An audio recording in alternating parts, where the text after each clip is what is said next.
Developing tonight, a political firestorm after a ruling from the Colorado Supreme Court declaring former President Donald Trump ineligible to be on our state's primary ballot next year.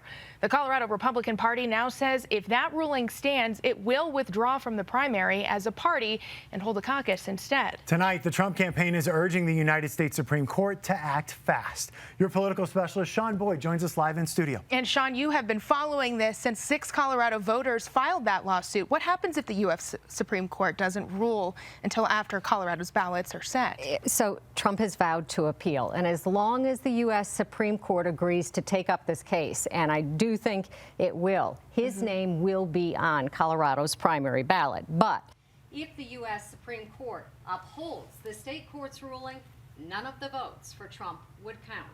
Either way, this case is certain to create a lot of political upheaval.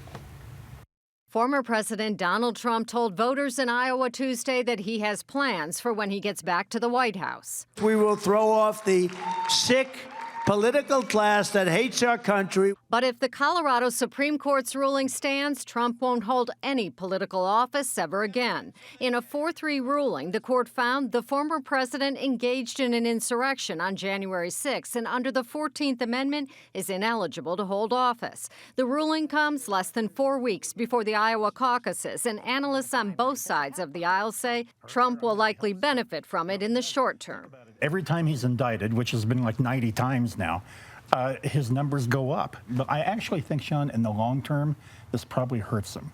Because I think in the long term, as people turn their attention to this national election, I think people are going to get worried or wary of the chaos. It'll give him a boost, but it also gives his opponents an opportunity to go after him a little bit. And it'll be the case of 1,000 nicks with him. I think you just keep nicking away at him. The state Supreme Court gave Trump until January 4th to appeal to the U.S. Supreme Court. If he does, his name remains on Colorado's primary ballot.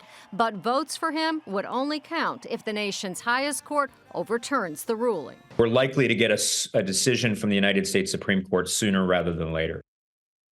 If the U.S. Supreme Court upholds the state court's decision, Colorado's Republican Party has said it will withdraw from the presidential primary and use the caucus process to determine the allocation of delegates to the national convention. But it isn't clear if it can do so legally. State law says delegates are to be allocated according to party rules, but it also requires parties to use the results of the presidential primary to determine the allocation. If Colorado's Republican Party awards delegates to Trump that would have gone to another candidate based on the primary vote, it could invite legal challenges from candidates and the state. Sean Boyd covering Colorado First.